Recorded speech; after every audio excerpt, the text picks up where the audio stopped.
Kembali lagi di channel RSN Official. Sehat selalu, berkah selalu. Terima kasih yang sudah setia dan selalu support channel kami. Terima kasih juga kepada yang sudah berbagi rezeki. Semoga rezeki kakak-kakak dilipat gandakan, amin. Pendarahan Yan Feng telah berhenti, tetapi wajahnya masih sepucat kertas. Meskipun luka di perutnya telah ditekan sementara oleh pil Chen Ping, kehilangan darah yang berlebihan membuatnya tampak sangat lemah. La duduk di atas batu biru di padang gurun, terengah-engah. Tatapannya menyapu anggota sukunya yang sama-sama terluka, lalu menatap Chen Ping, matanya dipenuhi emosi yang kompleks. Dermawan saya tahu sebuah tempat yang merupakan tempat berkumpulnya para kultivator iblis, tempat yang tidak mudah didatangi oleh para dewa maupun manusia. Jika dermawan kita tidak keberatan, kita bisa tinggal di sana untuk sementara waktu. Suara Yan Feng serak dan lemah, tetapi setiap kata yang diucapkannya tulus. Chen Ping mengangguk, baik, silakan duluan. Yan Feng berusaha berdiri, dan Xiao Rou menopangnya di kedua sisi. Dia memeriksa arah dan menunjuk ke deretan pegunungan di tenggara. Setelah melewati gunung itu, ada tempat bernama Lembah Jurang Hitam.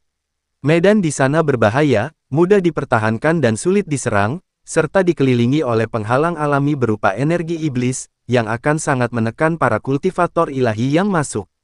Kami, para kultivator iblis, telah beroperasi di sana selama ratusan tahun. Meskipun tidak besar, tempat itu cukup bagi kami untuk sementara waktu menghindari serangan mereka. Kalau begitu, ayo kita pergi. Chen Ping tidak bertanya lagi dan memimpin kelompok itu untuk mengikuti Yan Feng dari belakang. Saat Chen Ping dan kelompoknya menuju ke Black Abyss Gu, suasana di lembah Black Abyss terasa mencekam. Di depan sebuah aula hitam besar di tengah lembah, beberapa penyihir yang mengenakan jubah hitam berkumpul bersama, mendiskusikan sesuatu dengan ekspresi serius. Sebuah bendera hitam tergantung di pintu masuk aula utama, dihiasi dengan lambang api berwarna emas gelap, simbol dari garis keturunan iblis api. Ini adalah ruang pertemuan ras iblis. Pintu ruang sidang terbuka lebar, dan 7 atau 8 orang sudah duduk di dalam. Mereka mengenakan jubah dengan berbagai warna, beberapa dikelilingi oleh energi hitam yang jahat, beberapa memiliki mata merah, dan beberapa memiliki tanda iblis di wajah mereka. Masing-masing dari mereka memiliki aura sekitar peringkat ke-8 dari alam Dewa Emas. Mereka semua adalah pemimpin dari berbagai garis keturunan kultivator iblis di surga ke-20, biasanya bertindak secara independen, tetapi sekarang mereka duduk bersama karena deklarasi perang para dewa. Seorang lelaki tua dengan wajah keriput namun mata setajam kilat, memiliki tingkat kultivasi peringkat ke-9 dari alam abadi emas, lah mengenakan jubah hitam yang disulam dengan pola api emas gelap, yang jelas menunjukkan status yang sangat tinggi di antara para kultivator iblis. Pria tua itu mengamati kerumunan dan perlahan berbicara, para dewa tiba-tiba menyatakan perang, dan hadiahnya telah tersebar di seluruh 20 langit. Kalian semua adalah pemimpin faksi masing-masing, jadi silakan sampaikan pendapat kalian. Sejenak hening di aula, lalu seorang wanita parubaya berjubah merah darah berbicara, suaranya sedikit bergetar, ras dewa sangat kuat, dan Kaisar Dewa Jin Wu Hao adalah dewa abadi emas tingkat 9 puncak, yang mungkin akan menembus ke tingkat dewa abadi emas Luo Agung kapan saja. Kami, para kultivator iblis, sudah lemah di surga ke-20, dan sekarang para dewa telah muncul dengan kekuatan penuh, kami bukan tandingan mereka. Lalu apa maksudmu? Tanya seorang pria berwajah menyeramkan dengan dingin. Yang saya maksud, wanita berjubah merah darah itu menggertakkan giginya. Bisakah kita mengirim seseorang untuk bernegosiasi damai dengan para dewa? Kita bersedia membayar harga jika mereka bersedia menghentikan permusuhan. Perundingan perdamaian. Pria berwajah menyeramkan itu membanting tangannya ke sandaran kursi. Para dewa menginginkan nyawa kita. Apa yang bisa kau tawarkan dalam perundingan damai? Kepalamu. Lalu apa yang Anda sarankan agar kita lakukan? Wanita berjubah merah darah itu meninggikan suaranya beberapa desibel, konfrontasi langsung. Apa yang bisa kita gunakan untuk melawan? Para kultivator iblis di surga ke-20 jika digabungkan jumlahnya tidak lebih dari 2 atau 300 ribu, dan mereka yang berada di peringkat ke-9 alam dewa emas sangat sedikit. Ras dewa saja memiliki puluhan tetua di peringkat ke-9 alam dewa emas. Belum lagi monster itu, Jin Wu Hao. Kita tidak boleh menyerah. Menyerah berarti mati. Apakah kalian berdua sudah selesai berdebat? Pria tua berambut putih itu membanting tangannya ke meja, bunyi gedebuk yang tumpul menggema di seluruh aula dan membuat semua orang terdiam. Tatapan dinginnya menyapu kerumunan, apakah berdebat akan menyelesaikan apapun? Keheningan kembali menyelimuti aula. Pada saat itu, seorang pria kurus angkat bicara, suaranya sedikit ragu, aku pernah mendengar, ada kekuatan iblis lain di luar surga ke-20. Bisakah kita mencoba melarikan diri dan meninggalkan surga ke-20? Melarikan diri. Pria jahat itu mencibir, kemana kita bisa melarikan diri? Apakah tidak ada dewa lain di tempat lain? Begitu kita meninggalkan surga ke-20, kita hanyalah eceng gondok tanpa akar. Berapa lama kita bisa bertahan? Pria kurus itu membuka mulutnya, tetapi akhirnya menundukkan kepalanya. Situasi di dalam aula kembali menemui jalan buntu. Menyerah bukanlah pilihan, melawan bukanlah pilihan, dan melarikan diri juga bukan pilihan, tampaknya semua jalan telah terblokir. Tepat saat itu, terdengar langkah kaki di luar aula, diikuti oleh dua sosok yang berjalan masuk melalui gerbang utama. Itu adalah seorang pria muda dan seorang wanita. Pria itu mengenakan jubah biru tua, wajahnya dingin dan tegas, dan alisnya menunjukkan ketenangan dan martabat yang tidak sesuai dengan usianya. Wanita itu mengenakan gaun merah menyala, rambutnya hitam pekat seperti tinta, dan matanya yang merah gelap berkilauan dengan cahaya yang membara. Ningzi dan Suyuki. Para kultivator iblis di dalam aula melihat dua orang asing masuk dan hendak mengajukan pertanyaan ketika lelaki tua berambut putih itu tiba-tiba berdiri, ekspresi terkejut dan gembira terpancar di mata tuanya. Dia melangkah maju dan membungkuk dalam-dalam kepada Suyuki, gadis suci. Anda telah datang. Suyuki menatap lelaki tua itu, sedikit kebingungan terlintas di mata merah gelapnya, tetapi dengan cepat berubah menjadi keagungan alami. Aku mendengar bahwa para dewa telah menyatakan perang, jadi aku datang untuk melihat. Pria tua itu kemudian menatap Ningzi, matanya dipenuhi sedikit kekaguman, dan ini. Adik laki-lakiku, Ningzi. Suyuki berkata, seorang murid langsung dari garis keturunan iblis api. Secerca keterkejutan terlihat di mata lelaki tua itu. Seorang murid langsung dari garis keturunan iblis api. Itu adalah status yang bahkan lebih bergengsi daripada status seorang santa. Dia segera menyingkir, memberi ruang untuk dirinya sendiri, silakan. Silakan duduk, kalian berdua. Ningzi tidak menolak dan melangkah ke kursi utama, lalu duduk di tempat yang ditawarkan oleh lelaki tua berambut putih itu. Suyuki berdiri di sampingnya, tegak dan mempesona seperti pedang panjang yang menyala. Para pemimpin kultivator iblis di dalam aula saling bertukar pandang, sebagian dengan rasa ingin tahu, sebagian dengan kekaguman, dan sebagian dengan ketidakpuasan. Apa yang memberi hak kepada kultivator Dewa Emas tingkat 7 yang tampak muda untuk duduk di atas mereka? Tetua berambut putih itu sepertinya merasakan ketidakpuasan orang banyak dan berkata dengan lantang, semuanya, Tuan Muda Ningzi ini adalah murid langsung dari garis keturunan iblis api. Dia mengolah api tertinggi dari ras iblis dan merupakan jenius paling luar biasa dari garis keturunan iblis api kita selama puluhan ribu tahun. Nona Suyuki ini adalah perawan suci dari garis keturunan iblis api saya, statusnya sangat mulia. Keduanya memenuhi syarat untuk menduduki posisi ini. Begitu kata-kata, api tertinggi klan iblis diucapkan, ketidakpuasan di dalam aula langsung lenyap. Para pemimpin kultivator iblis kini memandang Ningzi dengan sedikit rasa kagum dan cemas. Api iblis adalah warisan tertinggi dari garis keturunan iblis api. Legenda mengatakan bahwa ketika dikembangkan hingga puncaknya, ia dapat membakar segalanya dan menghancurkan ruang. Ini adalah teknik iblis yang paling dahsyat dari semua teknik iblis. Ningzi mengabaikan tatapan-tatapan itu, hanya mengamati sekeliling ruangan yang dipenuhi orang-orang sebelum bertanya, apa yang kalian bicarakan barusan? Pria tua berambut putih itu secara singkat menceritakan perdebatan yang baru saja terjadi. Kami memiliki pendapat yang berbeda, sebagian ingin menyerah, sementara sebagian lainnya ingin melarikan diri. Masih belum ada kesepakatan. Ningzi mendengarkan dan terdiam sejenak. Lalu dia mengangkat kepalanya, menatap para pemimpin kultivator iblis, dan senyum dingin muncul di bibirnya, hanya seorang Golden Crowhau yang bisa menakut-nakuti kalian seperti ini. Kalian semua mempermalukan ras iblis. Suaranya tidak keras, tetapi menusuk hati setiap orang seperti air es. Wajah para pemimpin kultivator iblis semuanya berubah. Beberapa ingin membantah, tetapi ketika mereka melihat mata Ningzi yang tenang namun dingin, mereka menelan kata-kata mereka. Karena Jin Wuhao bisa memberikan persembahan kepada ras iblis, suara Ningzi bergema di aula, mengapa kita tidak bisa memberikan persembahan kepada para dewa? Aula itu benar-benar sunyi. Pria tua berambut putih itu adalah orang pertama yang bereaksi, kilatan kelicikan terpancar di matanya, Tuan Muda maksudnya. Segera sebarkan kabar ke seluruh kekuatan di surga ke-20 bahwa membunuh kultivator ras ilahi dan membawa kepalanya ke ras iblis dapat memberimu hadiah kristal 2 kali lipat dari hadiah ras ilahi. Suara Ningzi bagaikan batu besar yang dilemparkan ke danau yang tenang, menimbulkan gelombang yang menjulang tinggi. Double, dari mana kita bisa mendapatkan begitu banyak kristal? Para dewa sangat kaya dan berkuasa, bagaimana mungkin kita bisa bersaing dengan mereka? Aula itu pun diliputi kekacauan.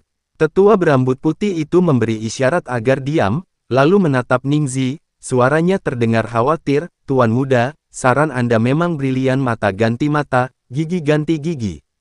Tetapi kultivator iblis kita memiliki sumber daya terbatas di surga ke-20. Untuk bersaing dengan ras dewa dalam hal kekayaan, saya khawatir. Kamu tidak perlu khawatir tentang kristal-kristal itu. Suara Ningzi terdengar tenang. Aku akan mencari solusinya. Kau hanya perlu menyebarkan berita dan memberitahu semua orang bahwa membunuh anggota klan dewa dapat memberimu hadiah 2 kali lipat. Keheningan kembali menyelimuti aula. Para pemimpin kultivator iblis saling memandang, mata mereka dipenuhi dengan keterzenjingan dan ketidakpercayaan. Namun, menatap mata Ningzi yang teguh, tak seorang pun berani mempertanyakannya. Pria tua berambut putih itu terdiam lama sebelum akhirnya mengangguk perlahan, baiklah. Saya akan segera mengurusnya. Dia berbalik dan berjalan keluar dari aula utama untuk mengatur penyebaran berita tersebut. Berita itu menyebar dengan cepat di seluruh 20th Heaven. Dalam waktu kurang dari sehari, hampir semua faksi menerima hadiah dari para iblis. Membunuh kultivator suci dan membawa kepalanya ke alam iblis dapat memberimu hadiah ilahi 2 kali lipat dalam bentuk kristal. Hal ini membuat 20th Heaven dilanda kekacauan total. Para kultivator manusia dan hewan yang awalnya memburu kultivator iblis untuk mendapatkan inti emas para dewa kini mulai mempertimbangkan kembali rencana mereka. Jumlah kristal yang bisa Anda dapatkan dengan membunuh kultivator iblis sama dengan jumlah yang bisa Anda dapatkan dengan membunuh kultivator ilahi, tetapi hadiah untuk iblis 2 kali lipat dari kultivator ilahi siapapun bisa menghitungnya. Oleh karena itu, para kultivator manusia yang mengejar para kultivator iblis di luar kota bintang jatuh mulai mengalihkan perhatian mereka kepada para kultivator ilahi yang sendirian. Para pemburu yang awalnya memburu kultivator iblis kini telah menjadi pemburu yang memburu para dewa. Para kultivator ilahi juga lengah. Awalnya mereka mengira bahwa menyatakan perang terhadap kultivator iblis hanya akan berujung pada pembantaian, tetapi mereka tidak pernah menyangka bahwa para iblis akan membalas dengan cara yang sama. Para kultivator ilahi yang berpatroli di luar kota mulai disergap. Beberapa dipenggal kepalanya, beberapa artefak magis mereka dicuri, dan beberapa bahkan dibunuh di siang bolong. Deklarasi perang oleh Kaisar Dewa Jin Wuhao justru menjerumuskan surga ke-20 ke dalam pertempuran kacau yang belum pernah terjadi sebelumnya. Dalang dibalik semua ini, Ningzi, sedang duduk di kursi utama aula Dewan Lembah Jurang Hitam, mendengarkan lelaki tua berambut putih itu melaporkan berita dari luar, senyum tipis teruk di bibirnya. Chen Ping, gelombang yang kau timbulkan di surga ke-19, akan terus kubuat di surga ke-20. Ningzi menatap Chen Ping dan berkata dengan suara yang hanya bisa mereka berdua dengar, jangan mati terlalu cepat. Arah lembah jurang hitam tampak samar-samar di depan, bayangan gunung di senja hari menyerupai seekor binatang raksasa yang tergeletak di tanah, sunyi dan megah. Chen Ping dan kelompoknya berjalan menyusuri jalan setapak di pegunungan, kaki mereka menapak di kerikil dan pasir, dengan semak-semak rendah dan rumput layu di kedua sisinya. Bau belerang samar memenuhi udara, aroma unik yang ditemukan di dekat lembah jurang hitam. Semakin dekat seseorang, semakin pekat energi iblisnya, tetapi Chen Ping, yang memiliki kekuatan kekacauan, tidak merasakan apapun. Meskipun pendarahan Yan Feng telah berhenti, kehilangan darah yang berlebihan masih membuatnya lemah dan tidak mampu berjalan. Xiao Rou dan Xiao Dai menopangnya di kedua sisi, dan mereka bertiga berjalan di tengah kelompok. Jiang Xuelan berjalan di samping Chen Ping, mata birunya yang dingin mengamati sekeliling mereka dengan waspada. Xuan Zhenzi berjalan di paling belakang, sehelai rumput kering menjuntai dari mulutnya, matanya setengah terpejam, tampak seperti sedang tertidur, tetapi kilatan cahaya sesekali di matanya yang keruh membuktikan bahwa dia tidak pernah lengah. Taois muda itu mengikuti Xuan Zhenzi dari samping, membawa bungkusan kecil di punggungnya, langkah kakinya seringan kelinci. Setelah melewati lereng bukit itu, jaraknya masih beberapa ratus mil untuk sampai ke sana. Yan Feng mengangkat jarinya dan menunjuk ke depan, suaranya serak tetapi mengandung sedikit rasa lega dan antisipasi. Pintu masuk lembah jurang hitam memiliki penghalang alami berupa energi iblis. Kultivator dari ras ilahi akan sangat tertekan ketika mereka masuk, dan kultivator biasa bahkan tidak berani mendekat. Begitu kita sampai di sana, kita akan aman. Chen Ping mengangguk, hendak mengatakan sesuatu, ketika tiba-tiba ia berhenti di tempatnya. Indra ilahinya mendeteksi aura yang datang dari depan. Ada cukup banyak orang yang mendekat, dan mereka tampaknya memiliki niat jahat.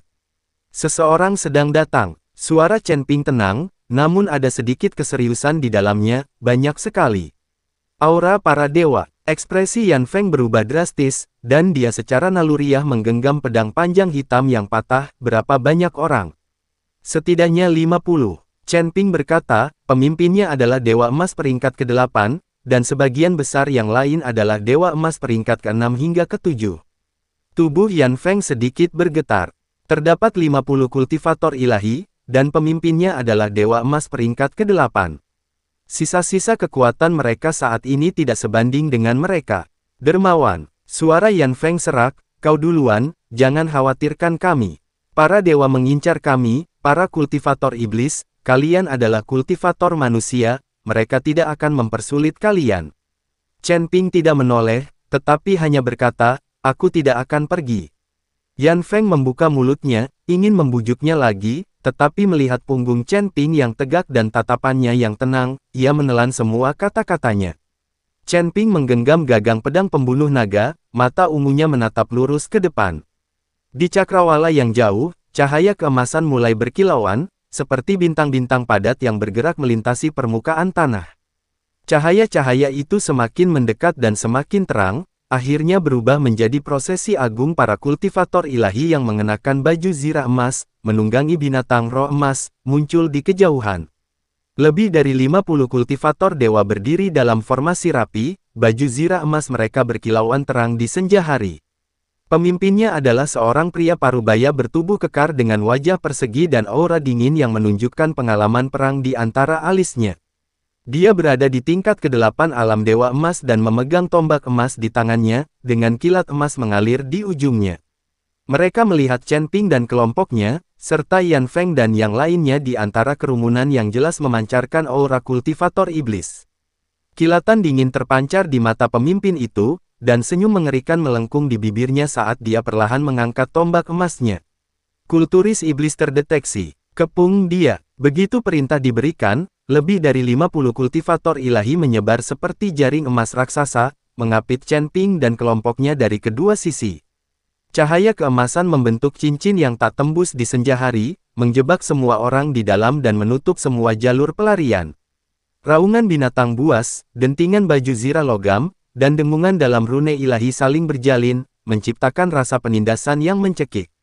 Wajah Yan Feng pucat pasi. Dia menggenggam pedang panjang yang patah itu erat-erat, tetapi bahkan gagangnya pun bergetar. Xiao Rou melindungi Xiao Dai, menekan tubuhnya ke belakang dan menghalangi pandangannya dengan tubuhnya. Para kultivator iblis yang terluka menggenggam senjata mereka erat-erat, mata mereka dipenuhi keputusasaan yang keras kepala. Chen Ping berdiri di barisan paling depan, mata ungunya menyapu para kultivator ilahi. Seperti karang yang tenang, dia tetap tak terpengaruh saat gelombang emas bergejolak di sekitarnya. Namun saat itu juga, aroma baru tercium dari kejauhan. Kali ini situasinya bahkan lebih kacau, dan langkah kaki terdengar lebih keras. Kepulan debu abu-abu membubung dari timur, sementara langkah kaki berat dan geraman rendah binatang buas bergema dari barat. Sesaat kemudian, dua kelompok orang lainnya muncul. Sekelompok kultivator manusia, berjumlah sekitar 30 atau 40 orang, tiba dari timur. Mereka mengenakan jubah berbagai warna, memegang artefak magis yang berkilauan di tangan mereka, dan memasang ekspresi keserakahan dan kegembiraan di wajah mereka. Sekelompok kultivator manusia binatang, berjumlah sekitar 20 atau 30 orang, datang dari barat. Mereka semua bertubuh kekar, beberapa memiliki telinga binatang, beberapa memiliki ekor, dan beberapa tertutup bulu, mengeluarkan raungan rendah. Ketiga pasukan tersebut, yang berjumlah hampir 150 orang, mengepung Chen Ping dan kelompoknya. Situasi buntu terjadi di keempat sisi. Para kultivator ilahi menunggangi binatang spiritual, baju zirah emas mereka berkilauan seperti nyala api yang membara di senja hari. Para kultivator manusia berdiri berjejer, artefak magis di tangan mereka memantulkan cahaya dingin di senja hari. Kultivator manusia binatang itu berjongkok di tanah, napasnya yang berat bergema di udara seperti dentuman genderang. Chen Ping dan kelompoknya berdiri di tengah, dikelilingi dari tiga sisi, seperti serigala tunggal yang terperangkap di gang sempit. Bibir Yan Feng bergetar. Dia telah hidup selama ratusan tahun dan menyaksikan banyak badai, tetapi dia belum pernah mengalami situasi yang begitu putus asa. Ketiga pasukan tersebut berjumlah lebih dari 150 orang, sementara mereka hanya memiliki sekitar selusin orang, yang sebagian besar terluka. Sekalipun Chen Ping kuat, dan sekalipun Jiang Xuelan dan Xuan Zhenzi berada di tingkat ke-8 alam abadi emas, mereka hampir tidak memiliki peluang untuk bertahan hidup menghadapi pengepungan seperti itu. Dermawan, suara Yan Feng serak, sebaiknya kau pergi sekarang, bawa teman-temanmu bersamamu. Kita, para kultivator iblis, ditakdirkan untuk menderita nasib ini. Chen Ping tidak menjawabnya. Dia hanya berjalan maju selangkah demi selangkah, jubah abu-abunya berkibar di senja hari, menghalangi jalan semua orang. Tangan kanannya perlahan terangkat dan menggenggam gagang pedang pembunuh naga. Cahaya ungu mengalir di sarungnya, seolah-olah siap dihunus kapan saja. Matanya tenang dan fokus, tanpa rasa takut atau ragu-ragu, hanya ketenangan yang sedingin es. Xuan tua, kata Chen Ping pelan. Aku di sini. Xuan Zhenzi meludahkan rumput kering di mulutnya, berdiri di sebelah kiri dan di belakang Chen Ping, tangannya sedikit terbuka, dan cahaya biru mengalir di telapak tangannya. Xuelan, Jiang Xuelan berdiri di belakang sebelah kanan Chen Ping, mengembunkan udara dingin berwarna biru es di ujung jarinya, membekukan udara di sekitarnya menjadi kristal es halus. Kau lindungi orang-orang di belakangmu, suara Chen Ping setenang air yang tenang. Aku akan menahan orang-orang di depan. Jiang Xuelan menggigit bibirnya dan mengangguk. Chen Ping menarik napas dalam-dalam, semangat bertarung yang dingin berkobar di matanya yang berwarna ungu. Sekalipun ada 150 orang di pihak lawan, sekalipun hari ini situasinya sudah pasti gagal, dia tidak akan pernah menyerah. Saatnya bertindak, Chen Ping berkata dengan suara rendah, jari-jarinya mencengkeram gagang pedang dengan erat, bersiaplah. Pemimpin ilahi berambut pirang itu mengangkat tombaknya, dan cahaya keemasan mengembun menjadi bola yang menyilaukan di ujung tombak tersebut. Tatapannya menyapu para kultivator manusia dan hewan, lalu dia berkata dengan lantang, saudara-saudara manusia dan hewan. Para kultivator iblis ini tepat di depan kalian. Bunuh mereka dan kalian bisa menukarnya dengan inti emas klan dewa. Mengapa kalian belum juga bertindak? Suaranya bergema di padang gurun senja, membawa perintah yang tak terbantahkan. Keagungan para dewa tampak jelas pada saat ini. Dia mengira semuanya akan berjalan sesuai rencananya. Atas perintahnya, para kultivator manusia dan manusia binatang akan menerkam seperti anjing pemburu, mencabik-cabik para kultivator iblis hingga berkeping-keping. Namun, apa yang terjadi selanjutnya mengejutkan semua orang. Pemimpin para kultivator manusia itu adalah seorang pria tua berambut abu-abu, yang tingkat kultivasinya berada di peringkat ke-8 alam abadi emas, lah mengenakan jubah biru pudar dan memegang pedang panjang kuno di tangannya. Dia melirik para kultivator ilahi, lalu para kultivator iblis di belakang Chen Ping, dan akhirnya menoleh untuk melihat pemimpin manusia binatang di sampingnya. Seorang pria bertubuh kekar seperti singa, dengan surai emasnya berkibar tertiup angin, memegang kapak perang besar di tangannya. Keduanya saling memandang lalu mengangguk bersamaan. Serang, teriak tetua manusia itu tiba-tiba. Bunuh! Teriak pemimpin manusia buas itu. Kemudian, sesuatu yang sama sekali tidak terduga terjadi. Alih-alih bergegas menuju kultivator iblis di belakang Chen Ping, kultivator manusia dan binatang tiba-tiba berbalik dan menerkam kultivator ilahi. Pedang berkelebat dan kapak berjatuhan. Para kultivator ilahi itu lengah. Mereka tidak pernah menyangka bahwa sekutu mereka, yang seharusnya berada di pihak yang sama, tiba-tiba akan mengarahkan pedang mereka melawan mereka. Baju zirah emas itu berderit saat dihantam pedang dan kapak, dan jeritan serta tangisan ketakutan bercampur menjadi satu, meledak di padang belantara senja. Kalian semua gila, kita adalah sekutu. Mengapa kalian menyerang kami? Wajah pemimpin para dewa seketika pucat pasi. Suaranya dipenuhi keterzenjing dan kemarahan, apa yang kalian lakukan? Menyerang para dewa berarti menjadikan seluruh ras dewa sebagai musuh. Apakah kalian tahu konsekuensinya? Tidak ada yang menjawabnya. Para kultivator manusia dan manusia binatang itu tampaknya telah merencanakannya sebelumnya, gerakan mereka sinkron dan ganas, dan masing-masing dari mereka memiliki kilatan serakah dan tekad di mata mereka. 3 atau 4 dari mereka mengepung seorang kultivator dewa, menggunakan pedang, kapak, dan palu untuk menebas kultivator dewa yang tidak sempat bereaksi.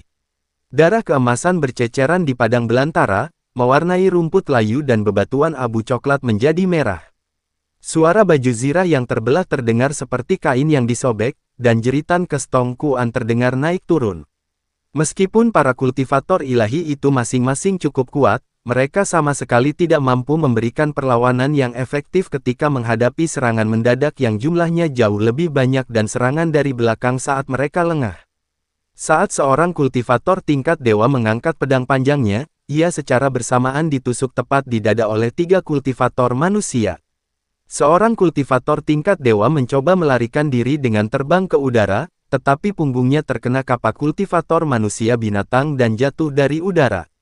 Meskipun komandan ras dewa terkemuka berusaha menstabilkan situasi, tombak emasnya menyapu dan memukul mundur beberapa kultivator manusia, lebih banyak musuh telah mengepungnya, menghalangi semua jalan keluarnya. Dalam waktu kurang dari 1/4 jam, ke-50 lebih kultivator ilahi itu tergeletak mati dalam genangan darah. Darah keemasan mengalir perlahan di senja hari, menyatu menjadi aliran-aliran kecil. Tubuh-tubuh di balik baju zirah emas itu tak lagi bergerak. Beberapa kepalanya terpenggal, beberapa jantungnya tertusuk, dan beberapa anggota badannya dipotong.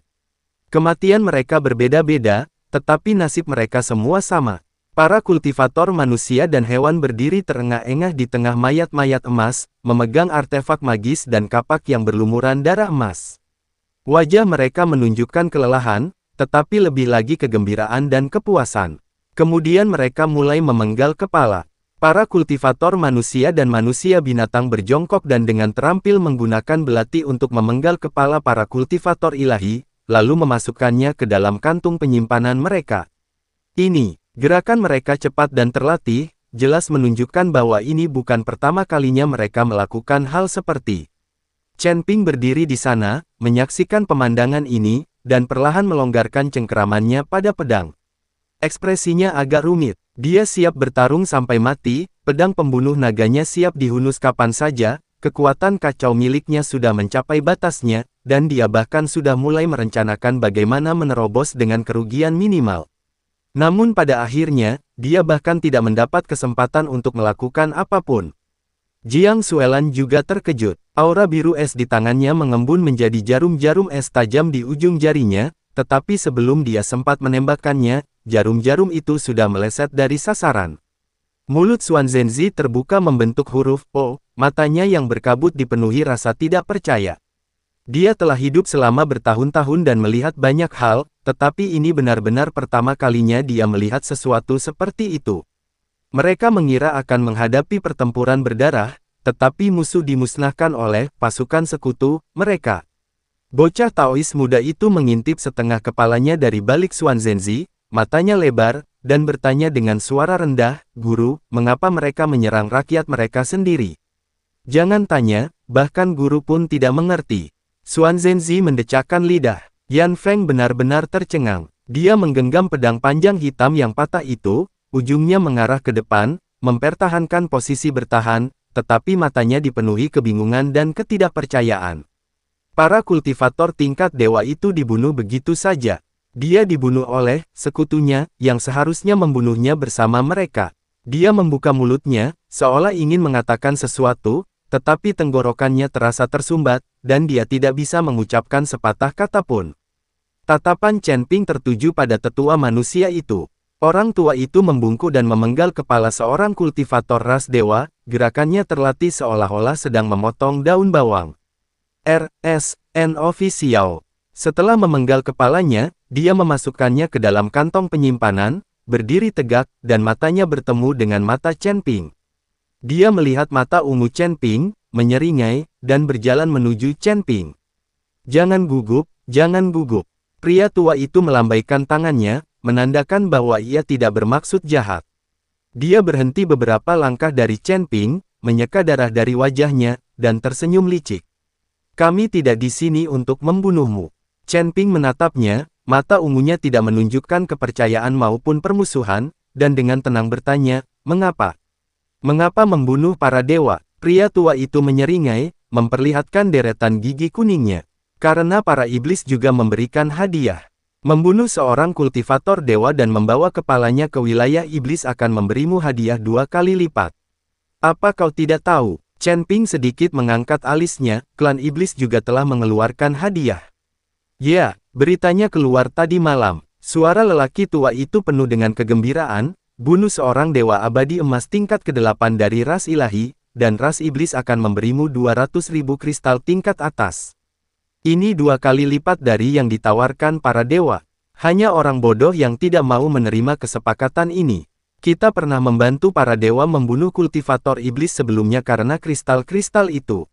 Sekarang karena para iblis menawarkan lebih banyak, tentu saja kita akan membantu mereka membunuh para dewa.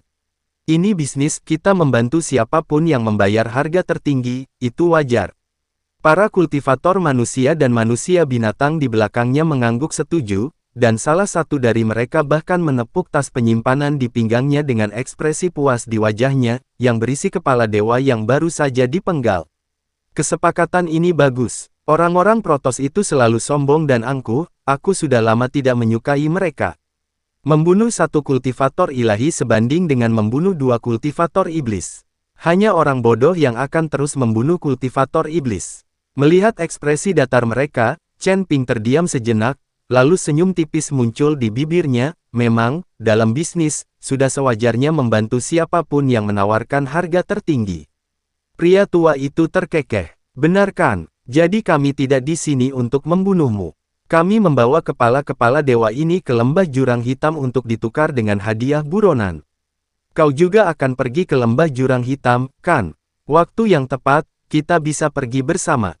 Chen Ping mengangguk, kalau begitu, mari kita pergi bersama.